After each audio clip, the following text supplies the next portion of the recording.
President Donald Trump is once again turning global attention toward Nigeria, warning that the world can no longer ignore what he calls a Christian genocide.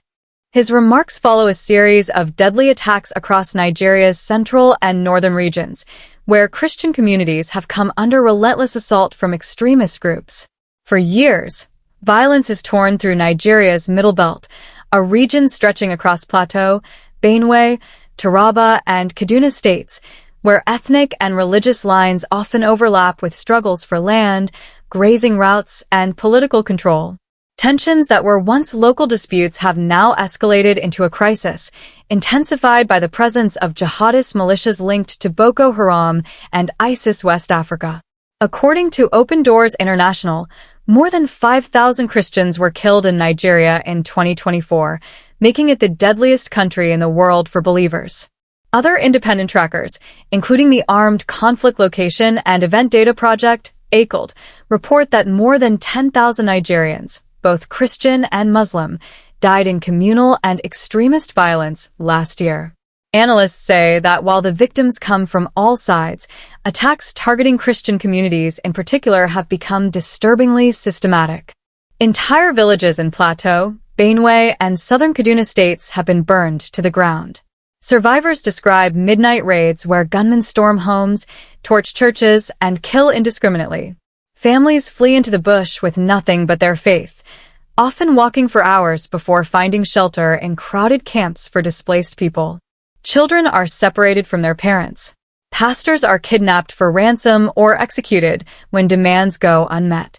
Aid groups working in the region warn that Nigeria now faces one of the world's most underreported humanitarian crises. The United Nations Office for the Coordination of Humanitarian Affairs, OCHA, estimates that over 3 million people have been internally displaced by violence in northern and central Nigeria. In Plateau and Benue alone, thousands are living in makeshift camps with limited access to food, clean water, and healthcare. Beyond organized attacks, Nigeria's blasphemy laws continue to endanger religious minorities and free expression. Under Section 204 of Nigeria's Criminal Code, anyone who insults public religion can face up to 2 years in prison, and in some northern states under Sharia law, the penalty can be death. These laws have repeatedly been used to justify mob violence rather than prevent it. In 2022, college student Deborah Samuel was beaten and burned alive by classmates in Sokoto State after being accused of blasphemy in a WhatsApp group. That same year, human rights lawyer Luka Biniat was arrested for reporting on similar attacks in Kaduna, a case Amnesty International said highlighted Nigeria's shrinking space for journalists and whistleblowers documenting persecution. Human rights groups say weak law enforcement and political silence have allowed mob killings to become disturbingly common. Local police rarely intervene in time, and investigations often end without arrests. Victims' families say justice feels unreachable. Meanwhile, extremist factions linked to ISIS and Boko Haram continue to expand their reach. The Islamic State West Africa Province, ISWAP, has claimed responsibility for multiple massacres in Chibok, Gwoza, and Borno State, regions once known for thriving Christian and farming communities. ISWAP's propaganda openly targets Christians and government institutions alike, promising to establish an Islamic caliphate across West Africa. In Chibok, where more than 270 schoolgirls were abducted by Boko Haram in 2014, many of the girls are still missing. Families have endured a decade of unanswered questions. New abductions continue to occur, sometimes on an even larger scale, as militants raid rural schools for ransom or ideological indoctrination. The violence has crippled the local economy. In Benue, known as Nigeria's food basket, farmland lies abandoned. In Plateau and southern Kaduna, trade routes are cut off by insecurity. Churches once filled with worshippers now stand empty or damaged. The humanitarian cost extends far beyond Nigeria's borders.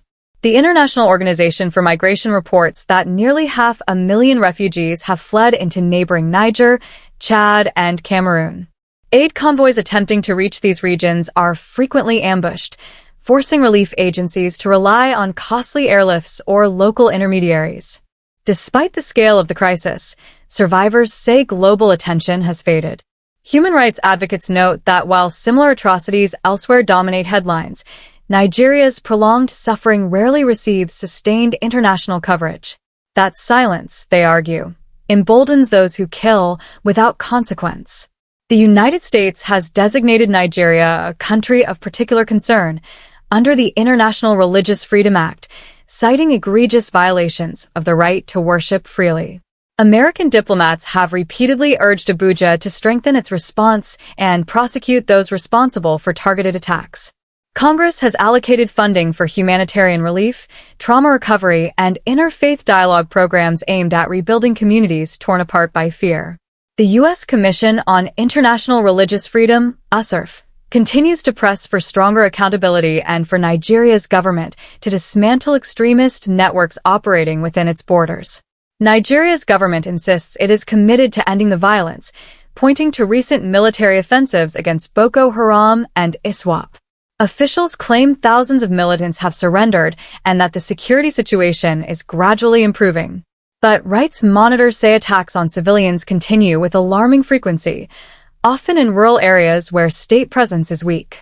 The psychological toll is immeasurable. Church leaders describe congregations living in fear. Parents are afraid to send their children to school. Many displaced survivors suffer trauma and depression, compounded by poverty and uncertainty about the future. From the plains of Plateau to the villages of Benue, thousands of families continue to pray for safety and for justice. Community leaders warn that continued silence only fuels the violence, allowing extremist ideologies to spread unchecked. Peace, they say, will depend not only on military victories but also on rebuilding trust, addressing corruption, and ensuring equal protection under the law for all Nigerians. Faith groups around the world are rallying support. Churches in the United States and Europe have launched awareness campaigns, urging congregations to pray, donate, and advocate for Nigeria's persecuted communities. Human rights organizations are collecting testimonies and documenting mass grave sites to ensure that evidence of atrocities is preserved for potential international trials. Despite years of loss, there are stories of hope. In Plateau, volunteers have rebuilt schools and reopened clinics destroyed by violence. Its people, both Christian and Muslim, share a longing for stability, justice, and peace. But that future depends on global solidarity and on Nigeria's leaders keeping their promises to protect every citizen, regardless of belief. For now, the world watches and waits, hoping that the voices of survivors, the courage of peace builders, and the determination of a new generation will one day bring an end to the bloodshed. Do you support President Trump on this defense of Christians? Pray for peace in Nigeria.